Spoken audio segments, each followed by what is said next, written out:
Без змін! По готовності постріл!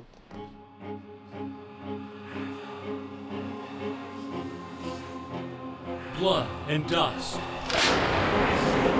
An endless struggle between body and soul. It could be my family. It could be your family. And they didn't do anything wrong. They didn't deserve this. A homeland left fractured. It seems to us that the history is repeated. KETV Capitol Bureau Chief John Grinwald oversees bringing you the unseen scars of Ukraine. This is the price of freedom. This is Chronicle, Wounds of War. Russia's war with Ukraine, it's not just about politics. This war has a history. Thanks for joining us for Chronicle. I'm Rob McCartney. At the heart of it all, we must remember it's truly about the people on the ground.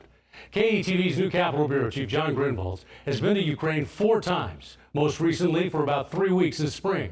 And through his eyes and his reporting, we see that the wounds from war in Ukraine are felt mind, body, and soul for the people fighting to survive in the shadow of shrapnel. Sirens drown the silence of night and wail through the afternoon. They're often ignored. How can a people live forever in fear? This is a rescue operation. Our first night in Kyiv, the city is rocked by missile attacks. A dozen die in a 2-story apartment. And there is a school right next to it. As teams dig through the rubble and reporters cast it to the world, I wonder how many more broken windows, how many more flowers left at fresh-made memorials. It could be my family. It could be your family. It could be any family in Nebraska in the United States, but it ends up being a Ukraine family. And they didn't do anything wrong. They didn't deserve this. Nearly 60 died in this apartment in Izium earlier in the war. The blown-apart building, now a haunting time capsule of life Teddy bear. before the killing began. I don't have any possessions. Everything get destroyed. Those who survive, like Ruslan and his son Maxim, join the ranks of the millions of refugees and internally displaced people. С папой встали и пошли в туалет. И прилетела ракета. IDPs seek shelter in places like this Kharkiv hotel. They, along with everyone else in Ukraine, live out contradictions. Surrounded by shopping malls, flea markets, and tourist-trapping caricature artists, rubble, and sullen monuments. Children feel that dissonance too. Military chaplain Gennady Mokhnenko has run a refuge for orphans and kids from broken homes for years. That was first in Mariupol, pincered by the Russian army in its opening salvo. Officer called me and told me, Pastor, you must evacuate your children home immediately. It was like competition between Russian tanks and my convoy with women and children. Mokhnenko, normally on the front, carrying a rifle in one hand and a Bible in the other. But this trip, I follow him to his Carpathian mountain refuge, Republic Pilgrim, set up as an escape for the kids. Очень много раз. Я даже просыпаюсь, и у меня немного страх. Facilities to play and pray and learn remotely amid the calm forests and streams. Писать. У меня очень изменился весь характер, потому что, я очень была стеснительная, сейчас, вообще. One place that hits even closer to home because it's being funded in part by Nebraskans, the Child of Light Orphanage, going up outside Kyiv. I visited a fundraiser in Lincoln back in April. There's a lot more kids who have become orphaned. Definitely, the need is there and it's bigger than ever. We can't wait for the war to stop to be able to do something. Then, I went to the budding facility. As you can see, still a lot of work to be done in the interior, but the team is hoping to have it all completed by this September. 30 to 35 orphans will live in bedrooms just like this one. Elena Chucha and her family have called Lincoln home for years. Now, they're helping make a home for children who've fallen through the cracks of a system buckling under the weight of existential war. Better for the kids, she says, to stay despite the danger, so Ukraine can find its own horizon. Any child is our future, and the way we will raise these kids, mentor these kids, that will be our future. That orphanage set to open this fall. And John's here now. Your reporting this past week really has shown how the people there, more than 5,000 miles away from us, are really like us. I mean, did you get that sense? Absolutely, yeah. I mean, it's a nation of farmers and doctors and teachers, all the occupations that we find here, and they are really like us. The geography itself is even very similar to Nebraska, so at times you're almost glancing out at home, and then you see the ruin and the rubble, and you know you're not. Well, so you went 4 times on your own. Why'd you go on your own?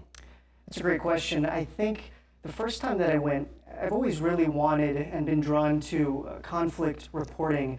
And when this full-scale invasion started in 2022, I felt called to go to both experience what it's like to be a war reporter, to be informed by war, because war really is this cauldron of storytelling. You see the best in people, you see the worst in people. It all kind of comes out.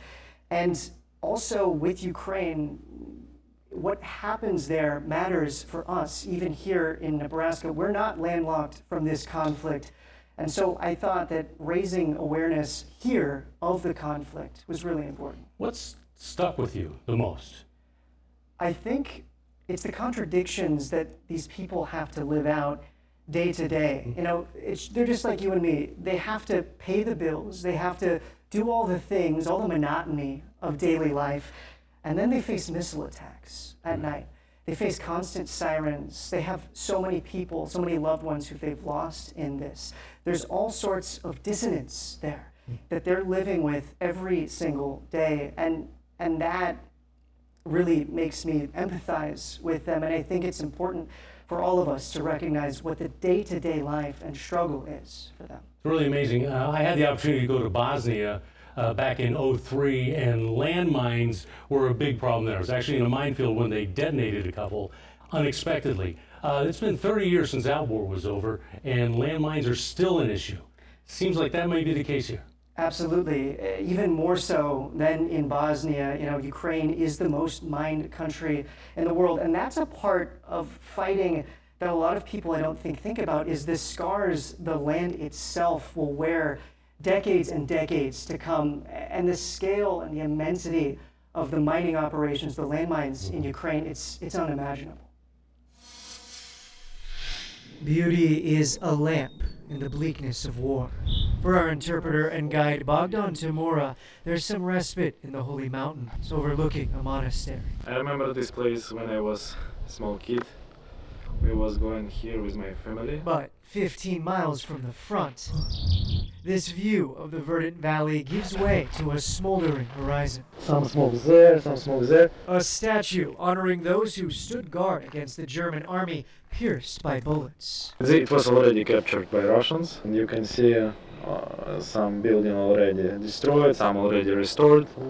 This city. I'm not sure this place will survive after second Russian attack here. It isn't safe to wander off the path, true of many places in Ukraine. 2 days ago, a small boy in a region in a forest line, he was exploded with a mine. In Kharkiv's Mine Action Center, that carnage is inescapable. It's the most mined country in the world. Brian Hendrickson was an Army Green Beret who stepped on an IED in Afghanistan. I remember looking back and I was like, I'm going to die here today. Wrestling with his demons of trauma and despair, he founded Tip of the Spear, a nonprofit to assist in humanitarian demining. And with it will come a team of all-women deminers, a force not subject to the whims of mandatory military mobilization. Корисно для своєї країни і робити все, що я можу для покращення життя мого народу, ну і власне мого життя. The work is slow where machines can't go. Only a couple meters a day. These demining experts ask me to picture a landmass the size of Florida stretched across Ukrainian forests and steppes. That's how much area is contaminated with mines. Now imagine the fear every time you open up that door to let your kids go outside and just be kids. Just be kids.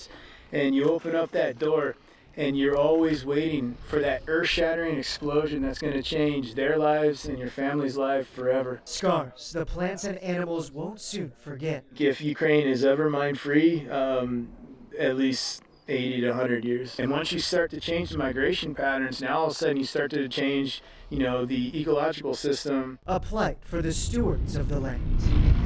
All around me, 100 acres of contaminated land full of potential mines and hazards, and the tree line behind me, that's covered in anti-infantry mines that are booby trapped, ready to blow at any time. I follow a group of farmers sowing their fields in this breadbasket of Europe. Victory Harvest, a nonprofit funded by Howard Buffett, helped demine and supply them with heavy equipment, which frequently faces down mines and missile attacks. The Russian military was directly targeting chicken farm, livestock, fields. The churning of earth maimed by metal and munitions is always a gamble. We have to worry about markets and whether a machine breaks down. Here, you have to worry about landmines, you have to worry about trenches. Just miles from the nightmares of war, they dare the future to sprout from the ground. I never thought I'd have to take up arms to defend my country, but we will protect this land, then we will make it beautiful again. And next on Chronicle Wounds of War, John's going to take us to the front lines of the fight, from the ground to the sky, and also joining us in studios, former state senator and Army Colonel Tom Brewer, just back again from the battlefield.